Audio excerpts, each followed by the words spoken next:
Je crois qu'on a été bien édifiés sur la question. Peut-être pas assez. On espère que bon, c'est une journée qui revient chaque année. Donc il y a beaucoup d'activités. Demain, on sera donc avec eux, comme le week-end dernier, l'association qui met les albinos du Cameroun, en fait. Miss et Master a donc célébré l'association les plus beaux et les plus belles. Merci Mireille Flore Defofotso et rendez-vous vendredi prochain. Merci à vous et même au Coco, merci à vous Patricia. Et vendredi, on va parler du don de sang dont la journée mondiale sera célébrée. Il est important de donner votre sang. Bonne journée à vous. Bonne journée Mireille, on l'a aperçu naturellement pour la première partie de la revue de presse, Ghislain Pierre et Sono depuis Yaoundé, à qui on dit bonjour et surtout bienvenue dans Canal Matin. Bonjour Douala, bonjour Patricia, bonjour Aimé. Je vous accueille à Yaoundé comme d'habitude, c'est-à-dire le cœur enflammé de joie. Vous, mais également nos millions de téléspectateurs du Cameroun et du monde entier qui sont tous chargés fort d'informations. Bienvenue donc à cet exercice. Vous l'avez indiqué, c'est la première partie. Ce n'est pas le début de la fin du directeur général de la Sonara, mais c'est tout comme avec la création hier d'une commission d'enquête on ne peut plus technique.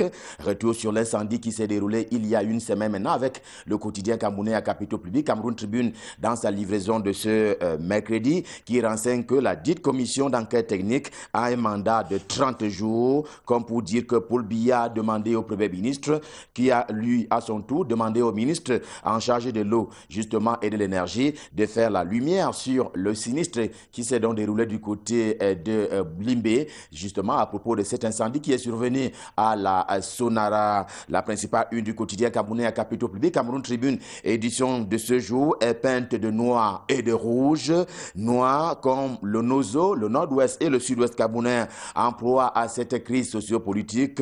Rouge comme pour dire avec le journal Cameroun Tribune que le sujet préoccupe les parlementaires camerounais dont on sait qu'ils sont en session depuis 2 jours maintenant dans le cadre de la session parlementaire du mois de juin, que ce soit la Chambre basse, c'est-à-dire l'Assemblée nationale, que la Chambre haute, le Sénat, eh bien, les parlementaires sont donc réunis et dans les 2 chambres, estime Cameroun Tribune ce matin, la question dite de la crise anglophone préoccupe les députés et les sénateurs camerounais. Va-t-on aller vers une enquête parlementaire à propos de cette crise sociopolitique? C'est encore une question on ne peut plus lancinante, mais en tout cas, Cameroun Tribune dit ce matin que la question préoccupe les députés et les sénateurs camerounais. C'est un avis qui n'est pas du tout partagé par le quotidien de Georges Alain Boyumo. Mutation dans sa livraison de ce matin. D'ailleurs, vous allez le voir, le choix qui a été porté sur le plus vieux métier du monde à Douala est simplement pour démontrer que la crise dite anglophone continue de produire des effets néfastes sur le tissu social camerounais. Des dames, oui, des Camerounaises pour l'essentiel, dont certaines ont vu leurs activités sources de revenus être détruites du fait justement de la crise anglophone, se sont vues obligées de se prostituer dans les rues de la cité économique Douala du Cameroun. Question d'en venir à tirer quelques prébibes, quelques prébandes, question donc de survivre. C'est donc une grosse enquête que propose le quotidien Mutation, édition de ce jour, le quotidien camerounais d'expression anglaise, The Guardian Post, qui suit également cette actualité de plus près. C'est quelle est la gravité sur le terrain. Aussi précise-t-il ce journal ce matin l'idée qui a été émise, on s'en souvient, il y a quelques jours encore, par le Social Democratic Front, le parti de John Fundi. Joshua aussi, le vice-président de cette formation politique, qui l'a d'ailleurs représenté, qui en a été le candidat lors de l'élection présidentielle d'octobre 2018 au Cameroun. Lui aussi l'a martelé, le SDF n'est pas prêt à y aller dans le cas des éventuelles élections locales qui doivent se tenir au Cameroun d'ici à la fin de l'année, les législatives, les municipales et pourquoi pas les régionales. Pour cette formation politique dont il n'est justement pas question d'aller compétir à l'occasion de ces élections si jamais la paix n'est pas totalement revenue dans le nord-ouest et le sud-ouest camerounais. Voilà donc la posture du Social Democratic Front qui est reprise ce matin, on va le dire ainsi, en boucle par le quotidien camerounais d'expression anglaise, The Guardian Post, édition de ce jour. Et c'est peut-être ce que recherchent aussi les membres du gouvernement et le gouvernement tout court. C'est d'ailleurs le cas de le signaler avec le quotidien L'Épervier, le journal de Léopold Clovis Nudjo dans sa livraison de ce jour, à savoir cette autre descente sur le terrain du ministre Paul Atanganji du côté de Buea, la capitale du sud-ouest camerounais, aux côtés du ministre camerounais en charge de cette question-là, l'administration territoriale. Il y avait les partenaires du système des Nations Unies qui étaient donc à ses côtés. Il s'est agi à l'occasion donc de cette descente sur le terrain d'une entente sur les modalités de mise en corps du plan d'assistance humanitaire d'urgence qui avait été décidé par le chef de l'État camerounais, question de venir en aide aux sinistrés de la crise anglophone. Et la même information est reprise presque dans les mêmes proportions ce matin par un autre journal, j'ai nommé l'orphelin, en ceci que le ministre Paul Atangandji, en charge de l'administration territoriale, a harmonisé à Boya les opérations par un document officiel qui a été préparé et présenté à l'occasion de cette descente sur le terrain en compagnie des partenaires du système des Nations Unies. Un manuel des procédures en fait, si l'on s'en tient justement au journal La Veuve, qui reprend tout aussi cette information ce matin, c'est-à-dire la descente sur le terrain du ministre Paul Atangandji, une descente qui était quelque peu attendue après les récentes sorties de la communauté internationale, entre guillemets, qui avait donc trouvé une réponse en une autre sortie, cette fois celle du ministre en charge des relations extérieures. Accord de violon donc en faveur des victimes du terrorisme qui sévit justement dans le nord-ouest et le sud-ouest camerounais, dans le nord-ouest et le sud-ouest camerounais. Et dernièrement encore, le journal En Kiosque ce matin en parlait, il parlait justement de cette crise anglophone. Aujourd'hui, le même journal remet ça, il remet sur la table le concept de coordination des opérations entre le Cameroun et ses partenaires. Voilà donc l'information principale que propose le journal Dernière Heure édition de ce jour. C'est aussi dans ce lot que l'entrée en fonction des responsables régionaux ainsi décidés très récemment encore par Paul Atangandji et qui ont été nommés et qui ont d'ailleurs été installés. C'est dans ce lot-là qu'il faut mettre justement l'entrée en fonction de ces responsables régionaux du PAU, le plan d'assistance humanitaire d'urgence qui est donc à noter également au pied de une du journal Dernière Heure. Mais notons avec l'hebdomadaire repère de feu Richard Touna Ombe que le front du nord-ouest et du sud-ouest camerounais tente à faire oublier celui de l'extrême nord camerounais. Oui, il faut le signaler, il faut rester en alerte. En tout cas, c'est le journal Repère ce matin qui propose justement de rester sur le qui-vive. Il s'agit du fait que la secte terroriste Boko Haram est certes affaiblie par l'armée camerounaise qui veille au grain, mais le journal attire simplement l'attention ce matin pour que la veille soit démise au regard justement des dernières irruptions de quelques-uns de ces membres de la secte terroriste Boko Haram dans la région de l'extrême nord du Cameroun. On va reparler de la crise anglophone avec le pied de une du quotidien Émergence, le journal de Magnus Biaga de ce mercredi, cette fois avec la Commission nationale des droits de l'homme qui livrait, on s'en souvient très récemment encore, un rapport portant quelque peu critique à l'adresse du gouvernement camerounais. Sa nouvelle posture, celle donc de la Commission nationale des droits de l'homme, est qu'elle est complètement disposée à jouer la médiation dans le cadre d'un dialogue qui est évoqué par toutes les parties prenantes à la crise anglophone. En tout cas, la Commission nationale des droits de l'homme du Cameroun est prête, elle aussi, à participer à ce qu'il est convenu d'appeler la médiation. Dans la vie économique maintenant, la principale une du quotidien Émergence, vous allez le voir ce matin, emporte une tonalité qui tranche d'ailleurs avec l'argent qui n'aime pas le bruit. En tout cas, le quotidien Émergence n'aime pas parfois le bruit, sauf que ce matin, pour le journal, le Trésor dérange. Oui, il dérange. En vertu de l'accumulation des factures impayées de ce côté-là, c'est ce qui est d'ailleurs à l'origine de ce rappel à l'ordre en provenance du ministre en charge des Finances, Louis-Paul Moutazé, qui semble donc être celui qui ne veut pas que les factures soient accumulées.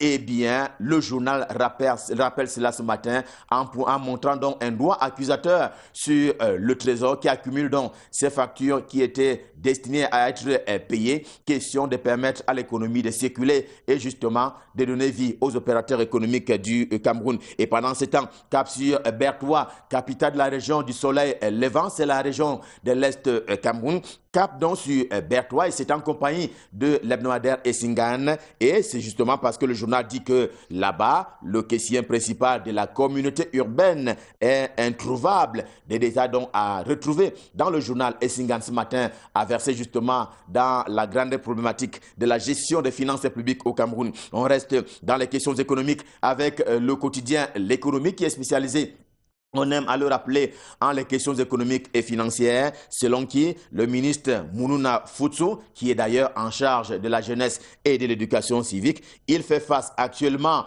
au manque d'argent, argent destiné à nourrir justement les quelques 32 000 projets qui ont été maturés par lui, le ministre, en faveur des jeunes Camerounais. Il y a donc désormais ce blocus parce que l'argent, manifestement, est la chose la plus rare. Question de financer justement ces projets qui sont maturés en faveur des jeunes Camerounais. Mais de son côté, on voit bien avec Expression économique également en kiosque ce mercredi que trop de marchés ont été abandonnés, cette fois-là par le ministère de l'Habitat et du Développement urbain, pas justement de plus en dessous de cette une principale du journal Expression économique. La une laisse voir justement et commenter les photographies. Il s'agit là d'une photographie qui montre un chantier abandonné devant lequel se situe d'ailleurs la ministre en charge de l'habitat et du développement urbain, Célestine Ketcha-Courtès, pour ne pas la nommer. Et qu'au matin, pour sa part, présente cet homme comme déjà super ministre de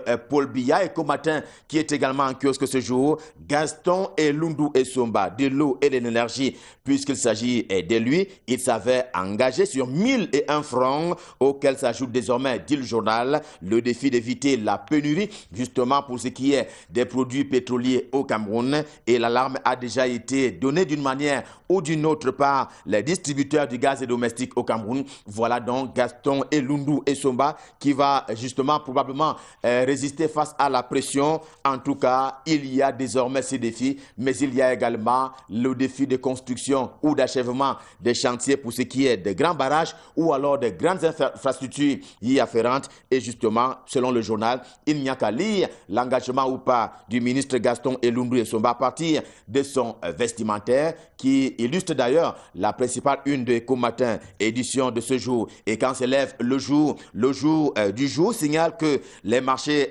camerounais, oui, les marchés camerounais sont pollués de fraude pour ce qui est des prix et mesures. La mesure est assez souvent une mesurette au Cameroun. Les instruments de poids échappent un peu trop au contrôle du ministère en charge du commerce au Cameroun. Résultat des courses, estime le journal, 1 kg n'est pas toujours égal à 1 kg au Cameroun pour ce qui est justement des prix et mesures. Et concernant les denrées de consommation, de grandes consommations d'ailleurs. Et puis, à l'ère du football, tantôt au féminin, tantôt au masculin, eh bien, c'est encore le quotidien bleu, le jour du jour. C'est le journal d'Aman Mana qui signale la liste définitive, donc, ou presque, de Clarence Seedorf, l'entraîneur sélectionneur des Lions indomptables du Cameroun, à quelques 10 jours du début de la Coupe d'Afrique des Nations de football Égypte 2019. Eh bien, le buteur de la finale de 2017, qui avait donc permis au Cameroun de rentrer sur le toit de l'Afrique, Vincent Aboubakar n'en fait pas du tout partie. Faire partie, comme l'est d'ailleurs Saint-Éloi à Bidoum, du Rassemblement démocratique du peuple camerounais RDPC, dans les colonnes du journal Le Soir ce matin, puisqu'il est d'ailleurs adjoint au maire de Yaoundé, 3e Yoki Onana. Eh bien, lui, c'est Saint-Éloi Bidoum qui dénonce, indexe et accuse tout à la fois, même quand il s'agit de la gestion qui est faite justement de la crise anglophone. Et c'est encore le même journal, Le Soir ce matin, qui signale en termes d'entretien la révolution sociale qui s'opère du côté de la Kamwata, dont le siège est justement à Douala. Revue de presse, Made in Yaoundé, stop fin à l'occasion de cet autre rendez-vous, le cœur enflammé de joie. Nous vous avons servi. On prend rendez-vous pour demain quand il sera à 7h. Nous serons dans le même studio, question de vous servir. Tel est d'ailleurs notre devoir. Pour le moment, on se transporte du côté de Douala pour retrouver Michael Chipkio pour la suite et la fin de la revue de presse. Bonjour Michael, c'est à vous à Douala. Bonjour Ghislain Pierre, la suite avec le quotidien La Nouvelle Expression qui nous parle des élections législatives et municipales à venir. Et le journal nous apprend qu'on s'achemine vers une nouvelle prorogation du mandat des conseillers municipaux et des députés. Après avoir prolongé de 12 mois le bail de ces députés et conseillers municipaux en juillet 2018, le président de la République pourrait prendre un décret dans les prochains jours pour proroger une nouvelle fois le bail de ces conseillers municipaux et députés à l'Assemblée nationale du Cameroun, leur accorder Yaoundé encore 6 mois, écrit le quotidien La Nouvelle Expression en kiosque ce jour et selon les informations du journal de Séverin Tchouke, malgré l'ordonnance récemment signée par le chef de l'État portant augmentation du budget 2019 et renforçant l'enveloppe allouée à l'organisation des élections en 2019 qui est passée de 50 milliards à 80 milliards de francs CFA, l'option d'une nouvelle prorogation de 6 mois du mandat des conseils municipaux et des députés est sérieusement envisagée dans les cercles du pouvoir à Yaoundé. Le journal parle à son oreillette gauche encore de la crise dite anglophone dans les régions du nord-ouest et du sud-ouest Cameroun avec une contribution de Robert Moukouri Moulema, chef traditionnel. Pour lui, la crise apparemment localisée dans les régions dites anglophones effrite le cœur même du système sur lequel sont ancrés l'histoire et le devenir d'une nation. La crise que nous traversons, écrit-il dans sa contribution dans le journal de Séverin Tchouke aujourd'hui, la crise que nous traversons apparemment localisée dans les deux régions dites anglophones effrite inexorablement, bien sûr, j'y arrive inexorablement, voilà, le cœur même du système sur lequel sont ancrés l'histoire et le devenir de toute une nation. Le Cameroun, bien sûr, d'une revendication corporatiste et identitaire, elle évolue lentement, mais sûrement vers une crise essentielle dans une insouciance feinte peine, justement de feintise, menaçant ainsi au plus profond le fondement même de notre société. La trivialité devient la norme face aux horreurs les plus indescriptibles, les plus insommables, les plus innommables également, les plus innommables. On enregistre des actes d'une animalité qui n'a d'égal que la cécité des uns et l'aveuglement ou l'idolâtrie a plongé les autres. Effectivement, les certitudes les plus anciennes, démagogiques, dogmatiques et partisanes vacillent, craquent et s'écroulent sous nos yeux.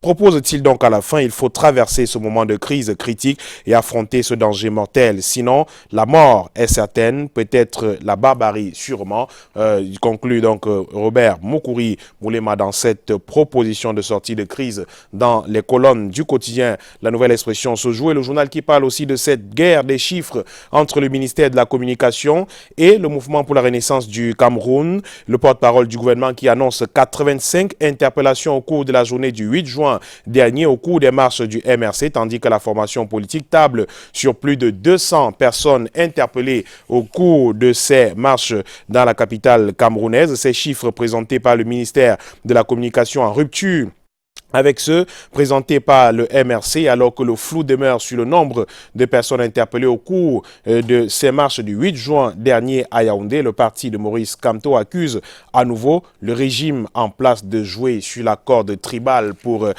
tenter justement de noircir davantage le mouvement pour la renaissance du Cameroun. Le quotidien Le Messager en kiosque aujourd'hui parle aussi de ce parti politique, le mouvement pour la renaissance du Cameroun, et annonce des batailles de leadership au sein de cette formation politique. Au sein du directoire de ce parti, la décision de réintégration de certains militants prononcée par le comité national de médiation et d'arbitrage du MRC a été annulée par le président de la formation politique, Maurice Kamto. Au départ, est une décision bien sûr de réintégration de l'ancien député du Social Democratic Front, l'honorable Serge Simeon Numba, passé au MRC en 2013, puis suspendu quelques mois après la coordination régionale de cette formation politique. Une décision qui a été examiné par le comité national de médiation et d'arbitrage en date du 6 avril 2019. Au terme des assises, la commission a donc décidé de réintégrer le militant ainsi que deux autres de cette formation politique, une décision qui a été malheureusement annulée le 22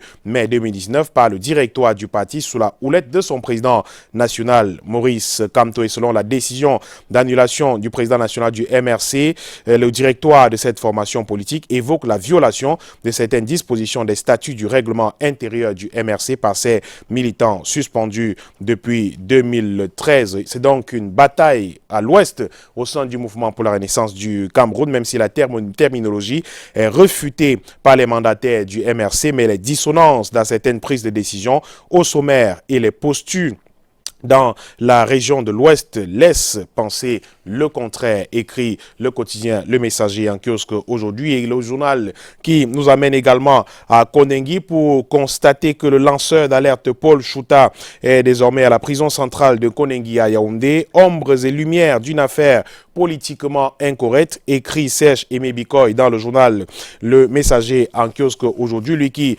raconte justement, qui revient sur les derniers moments de Paul Chouta, les derniers moments justement qui l'ont conduit à la prison de Konengi après 13 jours de garde à vue dans les geôles de la police judiciaire suite à la plainte pour diffamation déposée par Calixte Béala. C'est à 10h lundi dernier que les officiers de police judiciaire ont déféré pour la deuxième fois le lanceur d'alerte au parquet du tribunal de première instance de Yaoundé, centre administratif. C'est après une audition, bien sûr, qu'il a été déféré. Il est donc en détention provisoire pour au moins 6 mois à la prison de Konengi à Yaoundé. C'est donc à lire avec détail en page 9 du quotidien Le Messager en kiosque aujourd'hui, qui parle aussi de sport et de la Coupe du Monde féminine qui a donc débuté en France. Et donc la parole à Yves Tchamadeu, consultant sportif parmi les plus aguerris au Cameroun. Il analyse la performance des Lions indomptables du Cameroun et apprécie le dispositif tactique mis sur pied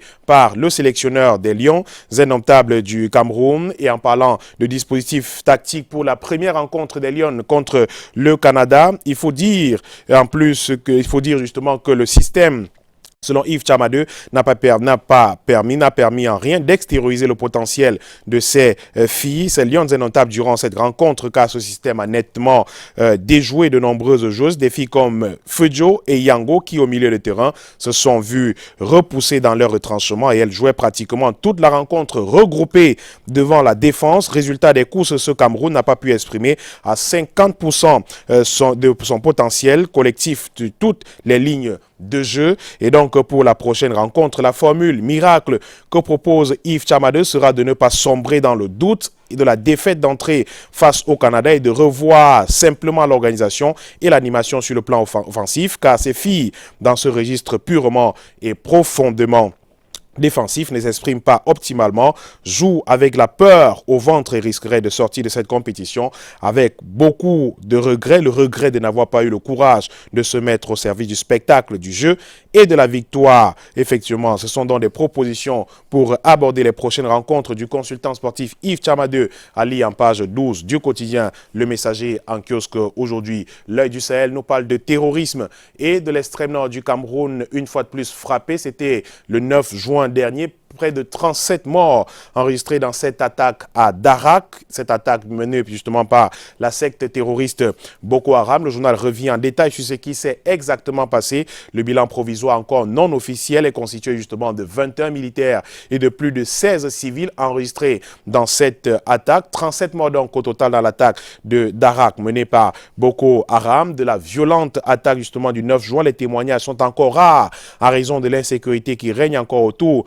de cette île de la destruction des assaillants, pas les assaillants, de l'antenne du seul opérateur de téléphonie mobile. Toutefois, d'après des sources fiables relayées par le journal L'Œil du Sahel ce jour, l'on sait que ces terroristes sont entrés dans la ville aux environs de 1h du matin à partir de 3 axes et ont semé la terreur dans la localité. De vives altercations entre ceux-ci et nos forces de défense et de sécurité rendues temporairement maîtres de la situation. Les assaillants ont pillé des postes de l'armée et de nombreuses boutiques, et pas seulement, en fouillant des maisons à la recherche d'hommes en tenue. Ils ont également profité pour se constituer un butin jusqu'à leur départ de cette ville de près de 30 000 habitants dans la matinée du 10 juin, chassés par nos forces de défense et de sécurité. Les détails de cette attaque donc à lire en page 3 du tri-hebdomadaire régional d'information du Nord Cameroun, L'Œil du Sahel en kiosque aujourd'hui. Ouest Eco est également en kiosque ce jour. Ouest Eco qui parle de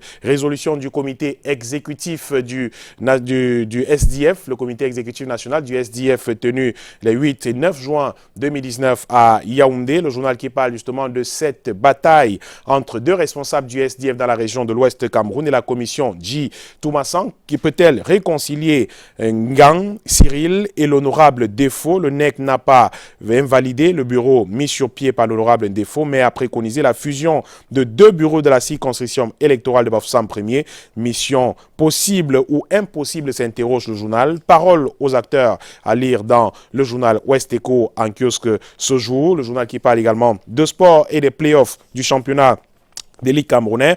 Panthère sportive du Ndé, Bamboutos de Bouda qui signent leur retour en Elite One. Les deux clubs de la région de l'Ouest ont signé de fort belle manière leur comeback en Ligue 1 dimanche dernier en battant leurs adversaires sur le terrain. Le reporter de Ouest Echo revient donc sur le film de la folle journée de dimanche à Yaoundé. C'est donc à lire en page 12 du journal Ouest Echo en kiosque ce jour. On termine avec Eden Newspaper qui reparle de cet incendie enregistré à la Sonara à Limbé, une commission interministérielle descendue sur le terrain qui continue justement de rassurer les populations et même les travailleurs de la Société nationale de raffinage de ce qu'il n'y aura pas de pénurie.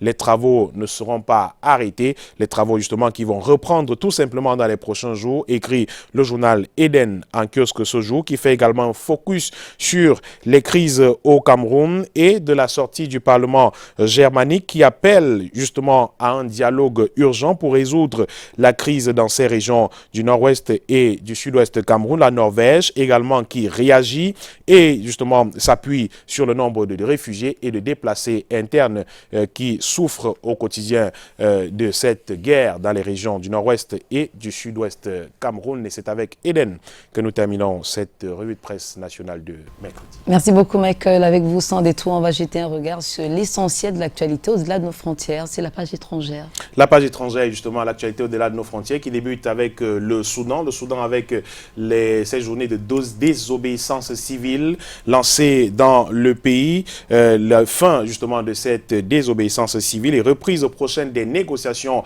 annoncées au Soudan. Information de dernière minute, justement, information de dernière minute publiée par des responsables du Soudan, l'Alliance pour la liberté et le changement, qui a accepté de mettre donc fin à ce mouvement de désobéissance à partir d'aujourd'hui. Et les deux parties ont accepté de reprendre prochainement les discussions, a affirmé Mahmoud Dri, représentant du Premier ministre éthiopien Abiy Ahmed, qui s'était rendu vendredi à Khartoum pour tenter une médiation entre les parties qui s'affrontent depuis lors dans le pays. Et le Mali également est à la une de la presse internationale ce jour avec le site Africa News qui parle de cette tuerie au centre du pays. Le gouvernement qui reconnaît sa responsabilité, les autorités maliennes qui en ont reconnu hier, qui ont reconnu qu'il leur incombait de protéger la population et d'œuvrer à la réconciliation entre communautés de plus en plus antagonistes dans le centre du pays après une tuerie de civils au bilan officiel provisoire d'une centaine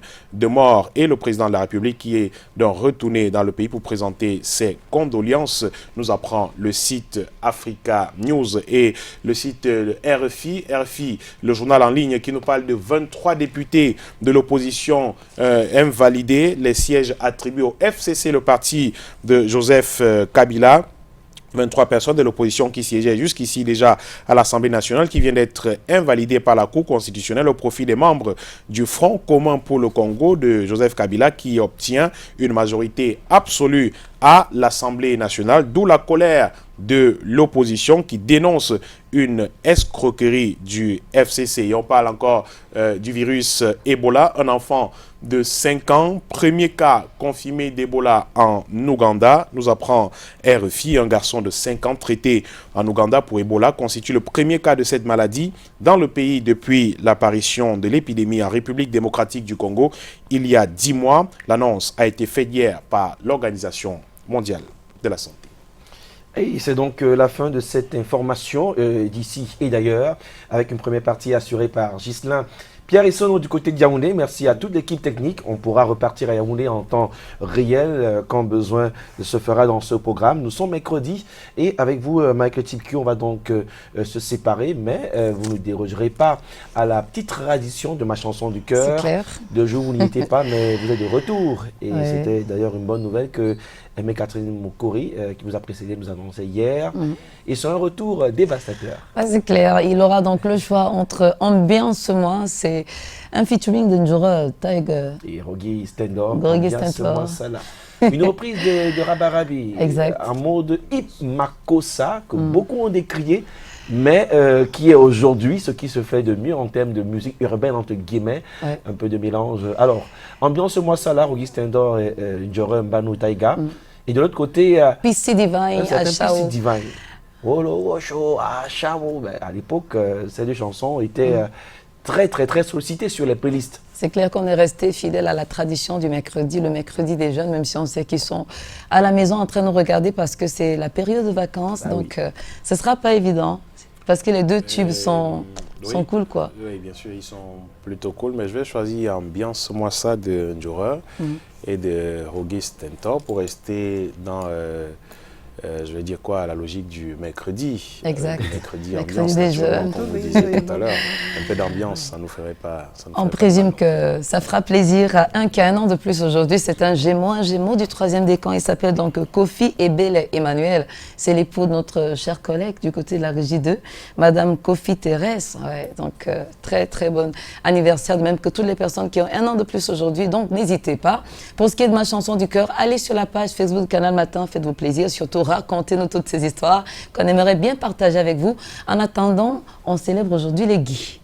Les Guy, ça vous dit Guy? Guy Parfait Songuet, par exemple. Oui, Guy Fotso. Guy Fotso, oui, justement. Notable, pour préciser. Bon, pour nous, hein, vraiment, vous ne voyez pas... Guy Fotso de Canada International, il faut le préciser. Il y aura d'autres Guy à célébrer aujourd'hui et nous on se donne rendez-vous demain. Gaëlle Wonje, vous la connaissez, artiste émérite, elle est née aujourd'hui. Wow. On aura le temps de déblayer le menu comme pour Merveille Biquette à Douala, elle aussi qui a un an de plus. On espère qu'aujourd'hui, parce que hier on ne l'a pas fait et certains de nos téléspectateurs, pourquoi vous n'avez pas diffusé ces chansons pour qu'on danse le Happy Birthday? Oui, justement, il faudrait qu'on le fasse, non? Ce serait bien. Avec la bénédiction de Collins Wonchon. Allez. La suite, c'est aussi l'actualité vue dans un regard que seul Patrick Christian Dobro a le secret en termes d'analyse. Le sujet, dans un instant, on en parle. Et puis, vous avez déjà les extraits de ma chanson du cœur, en tout cas, les propositions sur la page Facebook de Canal Matin.